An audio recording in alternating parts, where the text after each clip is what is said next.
The way we consume music has changed over the years. From the cassette to the vinyl to the CD to the iPod, and now music streaming sites all over the internet. It's now as simple as a click, and a couple of seconds later you've got the latest album from any artist, potentially even a week before the hard copy is released. But something is making a comeback.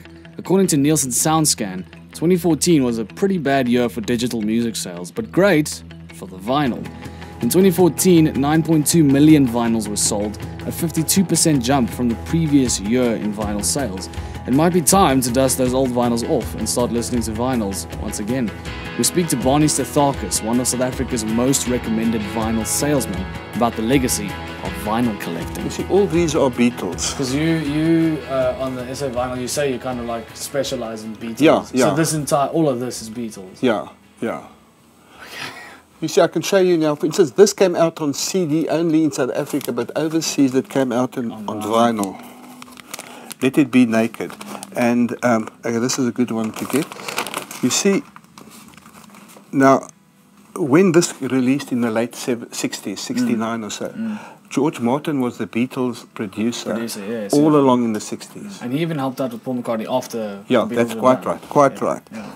Then, for some reason or other, they went and for the Let It Be, Phil Spector, I don't know if you know Phil Spector, he did the Wall of Sound, Runettes, the Shangri-Las, all the girl groups of the mid 60s in the States. And the Runettes, and he produced the Beatles' Let It Be in place of George Martin. Yes. So they released this. Yeah, and then what happened, they did this in the studio. Okay. And then Phil Spector came, and he was known for that, as I said, the wall of sound. So he added a lot of instrumentation in the background. Now, they've re-released this as it was intended. Okay. So they took away the Phil Spector stuff. And they added the original. Okay, cool. You follow? So it's got the old Beatles sound, the George Martin sound. And so this is why it's Let It Be Naked, as it was in the beginning. Okay. Like when you're born the baby, you're naked. And that's the thing, there was no dressing on it. Yeah.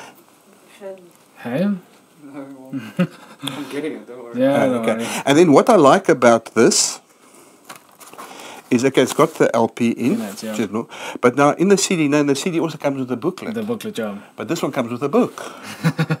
Because I prefer that, that's why I like albums more, because then you get more for your money. Yeah, now, what's better, to have a look at a little book like that, or this? Or a massive thing, yeah. You follow? Yeah, exactly. So guys like myself can read it. Yeah. Because it's not so small. But how did it work back in the day? Because you had 15,000 vinyls in your collection. Yeah, well, I had 2 rooms then. Yeah, I had 2 storerooms, yeah. I had this one and I had another one, which when I sold all those records, my wife converted it into a pantry. So she was very happy, you know. But it was insane because I was doing a lot of exporting. I had a lot of people all over the world exporting, buying South African music, because a lot of the pressings for certain artists were only pressed in South Africa, not overseas, like Cold Fact by Rodriguez. Yeah, totally. And there's a Beatles album called Big Beat of the Beatles. Overseas it was released as, in the US it was released under another name. But we got a Big Beat. Yeah, so the collectors wanted the Big Beat of the Beatles. Is there a Beatles album that you don't open anymore? Well, I don't open any of these anymore. You don't open any of them? Any new ones I get. Would you like to see the blue vinyl ones? Totally, yeah.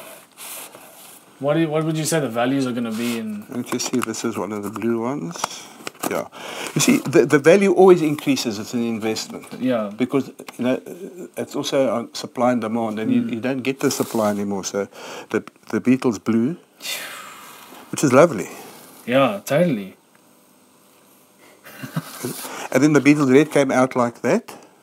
Yeah. As well. Do you want to see one? Here's one. What is the most expensive vinyl you ever sold? They were, I mustn't touch here. The one was Janis and Elvis. Yeah. And the other one... Janis and Elvis? Yeah. You see... like a duet CD? Yeah, but it wasn't a CD though, it was an LP. Yeah, yeah. You see, when Elvis was big, he was his manager was Colonel Tom Parker. And Elvis was not allowed to sing with anybody else. Except for Janice. No, not even Janice. It No was one Janice else, Martin. She's an American country singer. But RCA in South Africa released the two of them. They weren't singing together. They had one track of Elvis, one track of Janice. Okay. And they called it Janice and Martin. It was a 10-inch album, the size of a 78. And then what happened was he heard about it, so after 2 weeks they had to cut the sales. He didn't want They didn't want it to be sold. You see, so there was only a limited amount, and only in South Africa. So that's kind of like the Very rare. most One of the rare. rarest one. There was another one called Tickle Me, which they released in '65, which was a movie, soundtrack of a movie, which was only released in South Africa. That also goes for amazing amounts. I don't know if you know The Who. Yeah, totally. My generation. Yeah, My Generation and all the CSI soundtracks, all the soundtracks, of the Who albums. So I Yeah. think that guy must really love The Who. Anyway, and they released a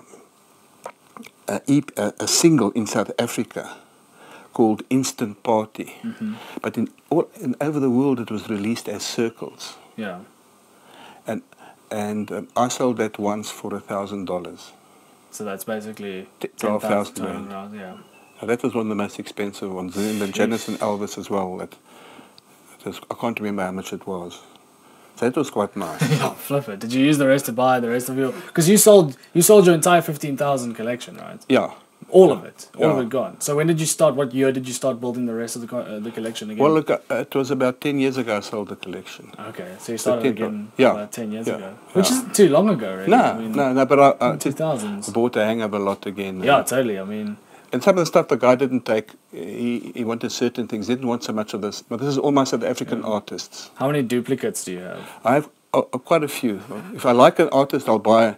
Like my favorite all-time album is Meet the Beatles. This is the American. That's the South African and the British is with the Beatles. And I've got quite a few of theirs here. You know, all the Beatles' early stuff. It would be a sin if we don't see the Abbey Road one. Do you want the Abbey Road one? Yeah, I want it. I want to take it home. Okay, we can make a plan. Just a handshake and then I take it home. How much is your car worth? You don't want to know. Okay, give me your car and 1,000 rand and you can have it.